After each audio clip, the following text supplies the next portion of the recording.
പിതാവിന്റെയും പുത്രന്റെയും പരിശുദ്ധാത്മാവിന്റെയും നാമത്തിൽ ആമേൻ. പരിശുദ്ധമ്മേ, അമ്മേ പരിശുദ്ധമേ, ദേവമാതാവേ, ദൈവമാതാവേ, കൃപാസനത്തിലൂടെ ഞങ്ങൾക്കും ഞങ്ങളുടെ ദേശത്തിനും അമ്മ മാധ്യസ്ഥം തേടി തന്ന എല്ലാ അനുഗ്രഹങ്ങൾക്കും കൃപകൾക്കും ഞങ്ങളിപ്പോൾ ഹൃദയം നിറഞ്ഞ നന്ദി പറയുന്നു. അമ്മേ പരിശുദ്ധമേ, ദൈവമാതാവേ, 2004 ഡിസംബർ 7 ഉച്ചകഴിഞ്ഞ് 2:30 കൃപാസനത്തിൽ സംഭവിച്ച അമ്മയുടെ പ്രത്യക്ഷപ്പെടലിനെ കുറിച്ച് തിരുസഭയ്ക്ക് സമർപ്പിച്ചിരിക്കുന്ന പഠനരേഖകളുടെ മേൽ സഭാത്മകമായ പഠനം ആരംഭിക്കുവാൻ ഞങ്ങൾ പ്രാർത്ഥിക്കുന്നു.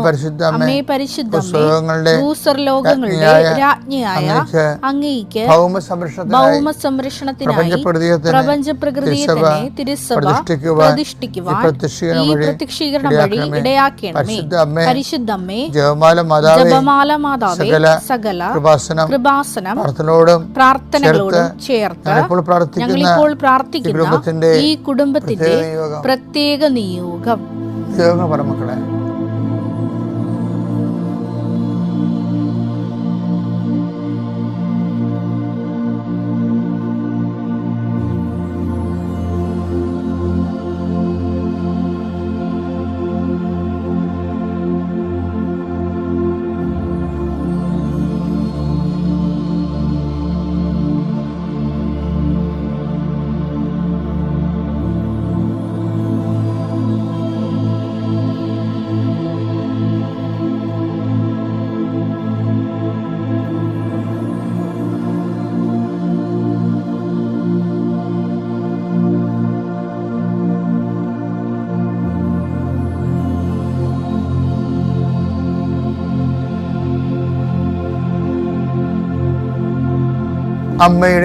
അമ്മയുടെ പ്രത്യക്ഷീകരണത്തിന്റെ അനുഗ്രഹവേളയിൽ ഞങ്ങൾക്ക് സാധിച്ചു തരുവാൻ കനിയണമേ.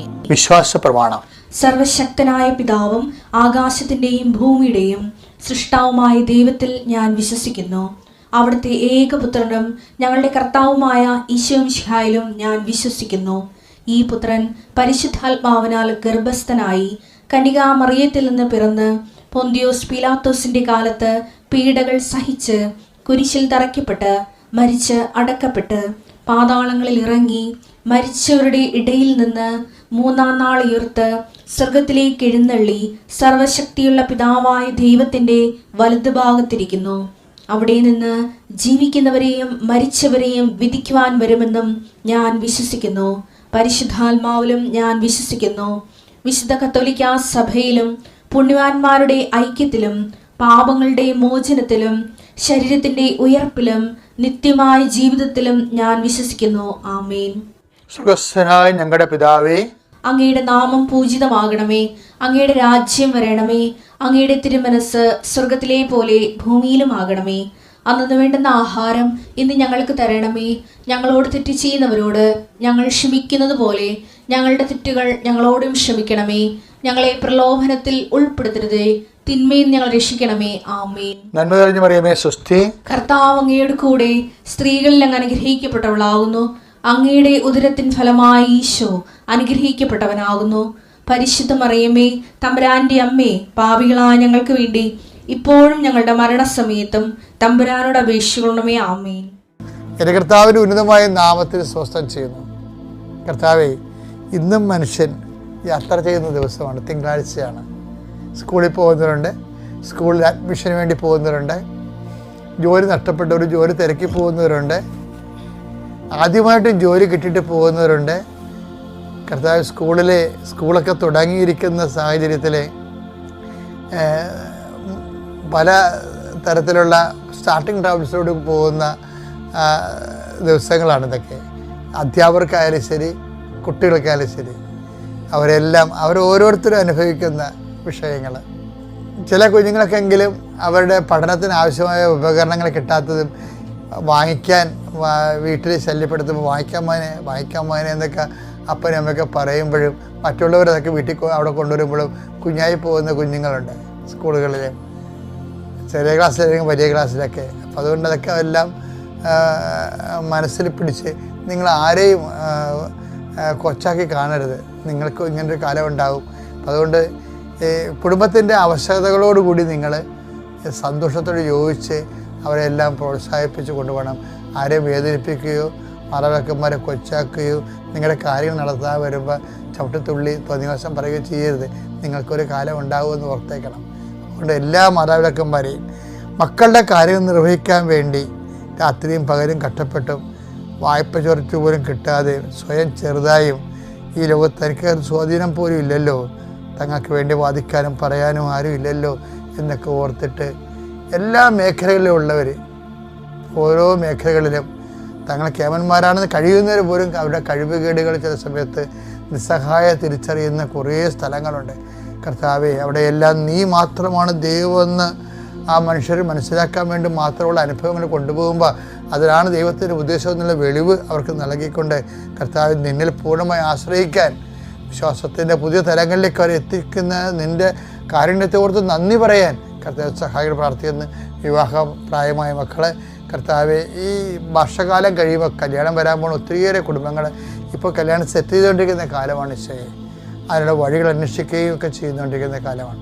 എല്ലാവരുടെയും ഉദ്യമങ്ങളെ, ജീവിത പങ്കാളിയെ കണ്ടെത്താനുള്ള ഉദ്യമങ്ങളെ, ഫിക്സ് ചെയ്ത കല്യാണങ്ങൾ നടപ്പിൽ വരുത്താനുള്ള സാമ്പത്തികമായ ഉദ്യമങ്ങളെ, ഭവനരഹിതരായിട്ടുള്ളവരും വഴിയില്ലാത്തവരും വഴികളിൽ വെള്ളം കയറി കിടക്കുന്നത് കൊണ്ട് കർത്താവ് വീടില്ലാത്ത കച്ചവടം നടക്കാത്തവരുണ്ട്. ഈശോയെ, ഉള്ള വഴികളിൽ വെള്ളം കയറിയിരിക്കുന്ന കാരണം വീട്ടിലേക്കാരും വരുന്നില്ല, കടയിലേക്കാരും വരുന്നില്ല, കച്ചവടം നടക്കാത്തവരുണ്ട്. ഇങ്ങനെ പല പല ജീവിത പ്രശ്നങ്ങളിൽ വിഷമിക്കുന്ന എല്ലാ മക്കളെയും നീ സന്ധിക്കണമെന്ന് പ്രാർത്ഥിക്കുന്നു. കല്യാണം ഒത്തു വരുന്നവരെ കർത്താവ് അങ്ങയുടെ നാമത്തെ പ്രാർത്ഥിച്ച് ഒക്കുന്ന കല്യാണങ്ങൾ കർത്താവെ പിന്നീട് ഒരിക്കലും പിരിയാനോ മനസ്സമ്മതത്തിൽ കർത്താവെ അതിനുശേഷം ആരും ചതിയിൽ വീഴാതിരിക്കാൻ, പരസ്പരം പറ്റിക്കാതിരിക്കാനും അങ്ങനെ ആശ്രയിക്കുന്ന മക്കൾ സ്വസ്ഥതയും സമാധാനം ജീവിക്കാനും കർത്താവെ കുറേയേറെ വാഹന അപകടങ്ങളെ കാണുന്നുണ്ട് കർത്താവ് ഈ ആഴ്ചയിൽ. അതെന്താണെന്ന് അറിയത്തില്ല. ഒടിഞ്ഞ കാലിലൊക്കെ കാണുന്നു. എല്ലാ യാത്രകളെയും ആസ്വദിക്കുന്നു കർത്താവെ. വഴിയാത്രക്കാരെ ആസ്വദിക്കുന്നു, വാഹനങ്ങൾ യാത്ര ചെയ്യുന്നവരെ ആസ്വദിക്കുന്നു കർത്താവ്. റോഡിൽ കുണ്ടും കുഴിയും വെള്ളത്തിലൊക്കെ പോകുമ്പോഴുണ്ടാകുന്ന തിരക്കിലും അതുപോലെ തന്നെ ഭയങ്കര ട്രാഫിക് ജാമിലും മനസ്സ് മടുത്ത് മനസ്സിൻ്റെ സമനില തെറ്റി വണ്ടി ഓടിക്കുന്നവരുണ്ട്. ഈശോയെ, എത്ര ഇരച്ചു തള്ളി കയറാനുള്ള രോഗിനെയും കൊണ്ട് പോകുന്നുണ്ട്. എല്ലാവരെയും സന്ധിക്കണമേ, എല്ലാവരെയും സംരക്ഷിക്കണമേ. എല്ലാവരുടെയും പൊട്ടിയവരും പൊളിഞ്ഞവരും പലതരത്തിലുള്ള വേദന അനുഭവിക്കുന്നവരെ സുഖപ്പെടുത്തണമേ. എൻ്റെ കർത്താവിൻ്റെ ഉന്നതമായ നാമത്തിലെ സഭയുടെ അധികാരത്തിൽ കുരിശിൻ്റെ അടയാളത്തിൽ നീ മനസ്സുകൊണ്ടും ശരീരം കൊണ്ടും നീ ഇപ്പം അനുഭവിക്കുന്ന എല്ലാ വേദനകളും കർത്താവിൻ്റെ നാമത്തിൽ ഈ പ്രാർത്ഥനയാൽ ഈശോനാമത്തിൽ സൗഖ്യം പ്രാപിക്കട്ടെ. ഒത്തിരി പേർക്ക് വിശ്വാസമുണ്ട്. പക്ഷേ എൻ്റെ പ്രോബ്ലം വെച്ച് കഴിഞ്ഞാൽ എൻ്റെ വിശ്വാസം ഞാൻ കാണിക്കാം എന്ന് പറയുമ്പോൾ യാക്കോബ് പറയും. അങ്ങനെ ആദിമസഭയിൽ ഒത്തിരി പേരുണ്ടായിരുന്നു, ഭയങ്കര വിശ്വാസം, പണ്ടാര വിശ്വാസം, പക്ഷേ 0 ആയിട്ടുള്ള ആക്ഷനാണ്. അതുകൊണ്ടാണ് നിൻ്റെ വിശ്വാസം നീ കാണിക്കുക, എൻ്റെ പ്രവൃത്തി ഞാൻ കാണിക്കാവുന്ന. യാക്കോബ് 2:18. എന്നാൽ ആരെങ്കിലും ഇങ്ങനെ പറഞ്ഞേക്കാം, നിനക്ക് വിശ്വാസമുണ്ട്, എനിക്ക് പ്രവൃത്തികളുമുണ്ട്. പ്രവൃത്തികൾ കൂടാതെയുള്ള നിന്റെ വിശ്വാസം എന്നെ കാണിക്കുക. ഞാൻ എന്റെ പ്രവൃത്തികൾ വഴി എന്റെ വിശ്വാസം നിന്നെ കാണിക്കാം.